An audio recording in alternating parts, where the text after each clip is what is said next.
Yo, what up? What up? It's your man, 410 Josh, back in the building.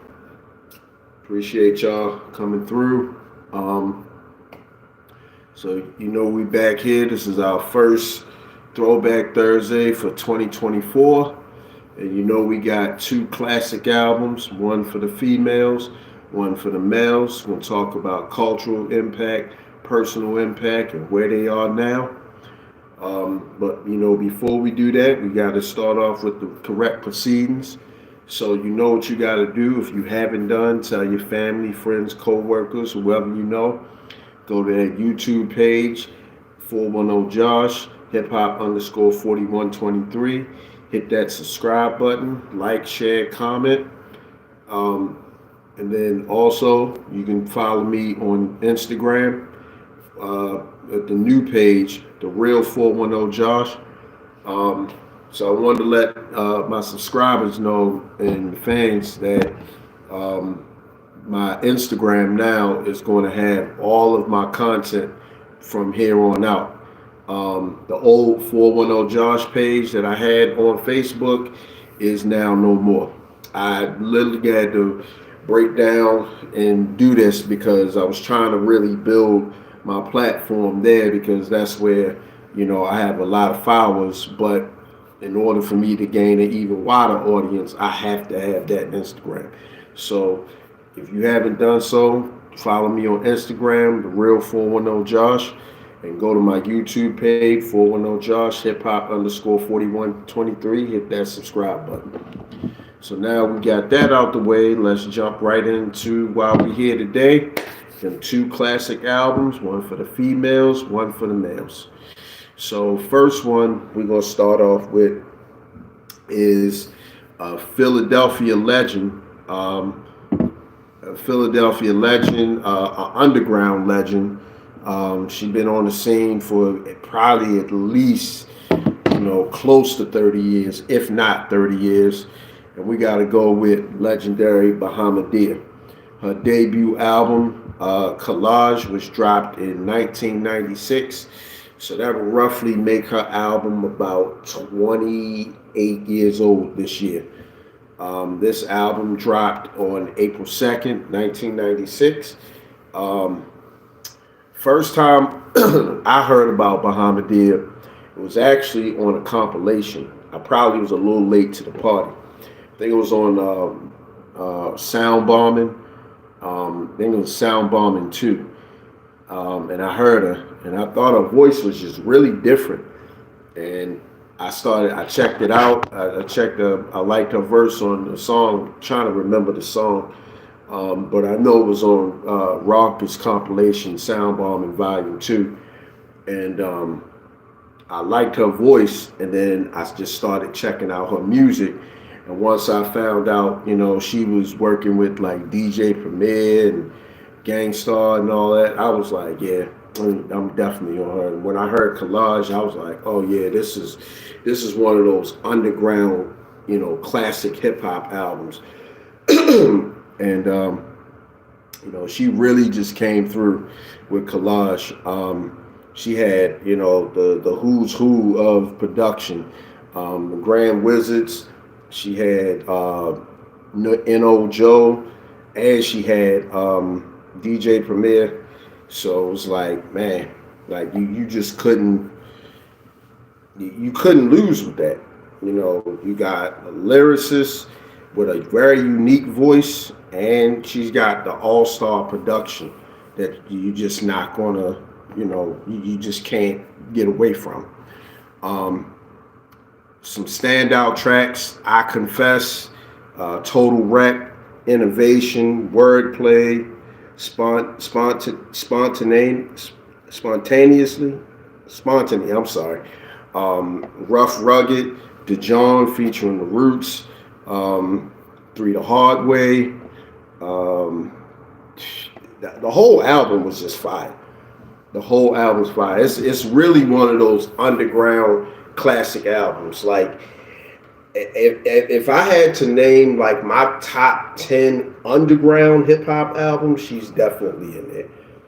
Yeah, Bahamadia is definitely in there as far as hip hop. Personal impact on me um, was listening to her, and and again realizing that females, even if they not having sex appeal in their music, and they not talking about things like, they really can spit with the best of the best.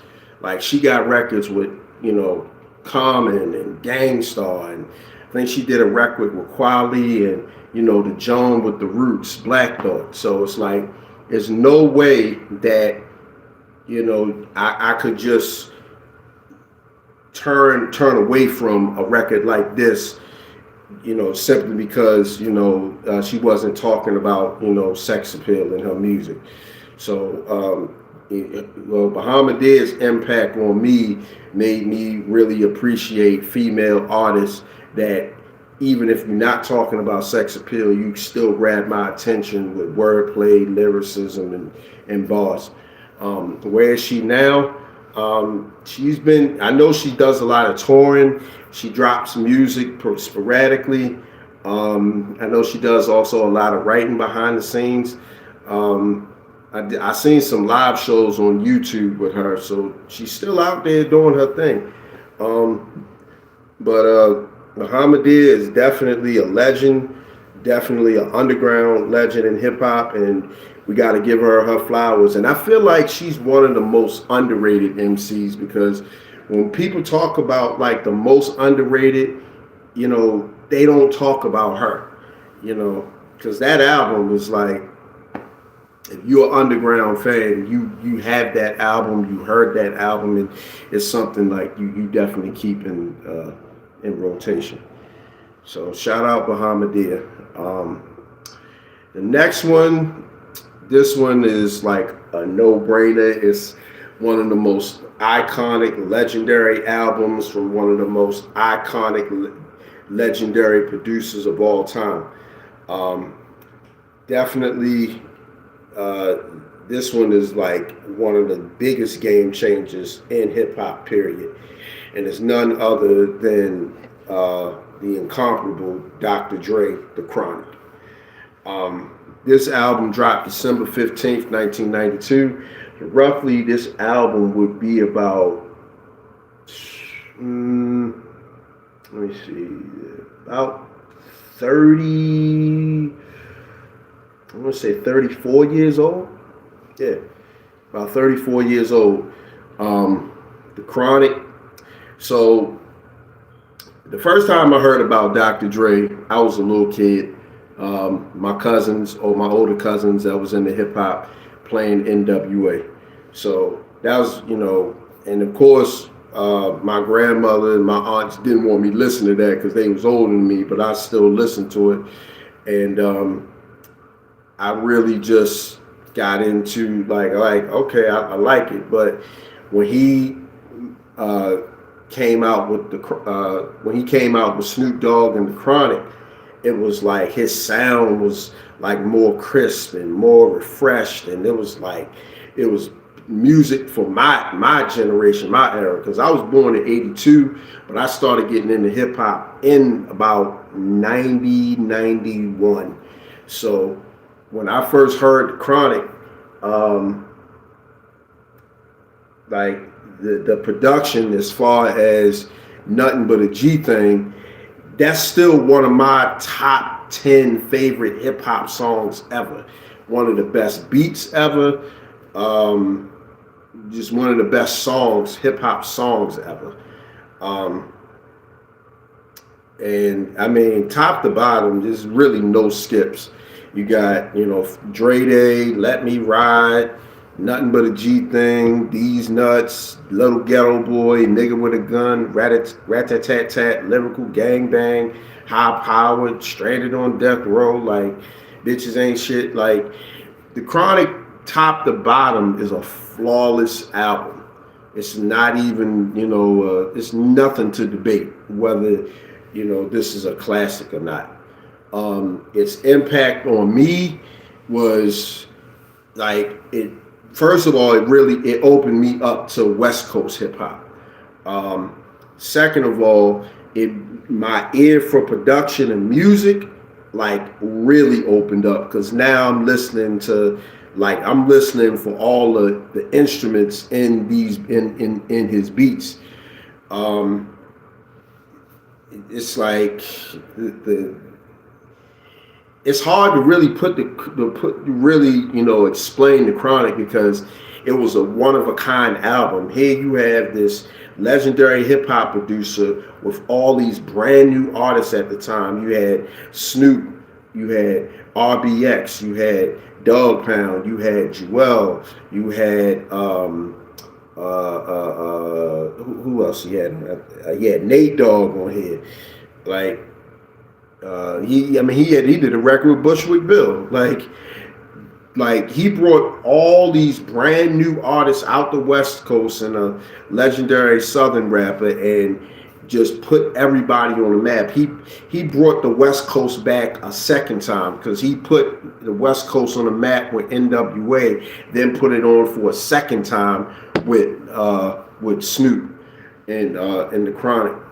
It was like, it's like Dre just really opened the door and just took over hip hop. Like, hip hop was never the same after the Chronic. Its cultural impact was, there's so many albums and artists that like designed their albums in the making of the Chronic, where you got one producer producing the whole album, and you got a bunch of newer faces and newer artists that trying to put on or break in on the album.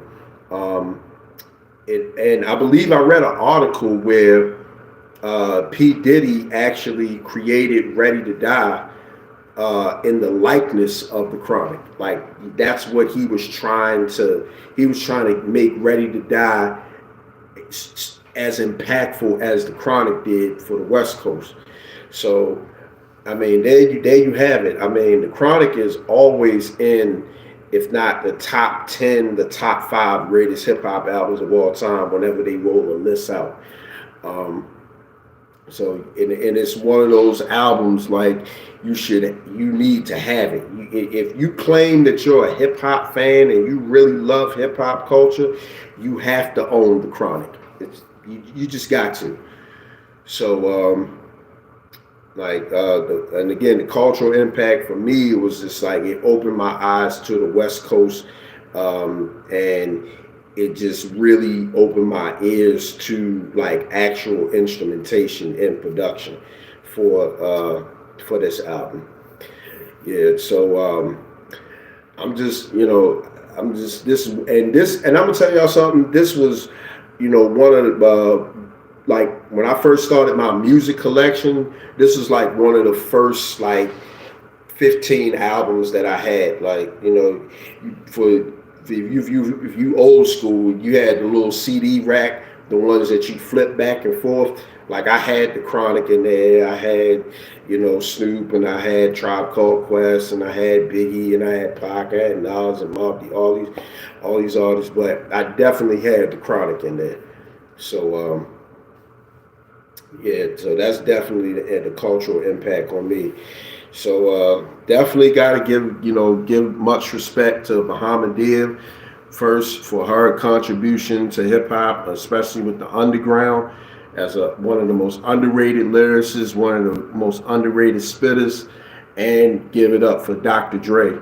What am I'm forgetting. Where's Dr. Dre now? Dr. Dre's still around. I mean, we've seen him had numerous success over the years with Aftermath Entertainment, Beats by Dre. He has, he's worked with Kendrick Lamar. He's worked with, he brought you Eminem. He worked on Anderson .Paak album. Dr. Dre's one of those artists, like, everything he's done was like a legendary status. Like, he came in with the World Class Wrecking Crew, which was a legendary West Coast band, and then he had NWA, which was a legendary hip hop group, and then here he comes with Death Row Records, producing for Snoop and Pac and Dog Pound, Nate Dogg, Rage, and everybody, and that was a legendary label. And then he came back with an even more legendary label with Aftermath, and he brought you Eminem, and then he, produced for 50 Cent, and just worked with all these amazing artists. And then after that, he did another legendary thing with coming up with Beats by Dre, arguably the greatest headphones of all time, which I actually have a pair. Y'all can see. That's what y'all see me in the video. There's definitely, I always got to have that. So Dre has just always done legendary things, one after another, and he's just gone to the highest level. I think he was either a billionaire, or if he's not a billionaire, he's very, very close to it. So I'm just going to say he is a billionaire. So yeah, definitely give respect to Dr. Dre, and thank you for your contribution, what you've done for hip hop, and your inspiration on hip hop culture and me personally. So let's go to the chat real quick. Thank you, Nikki Smith. Appreciate you coming through, love. Everything Dre touches is successful. Absolutely, no debate about that. I don't know of a flaw.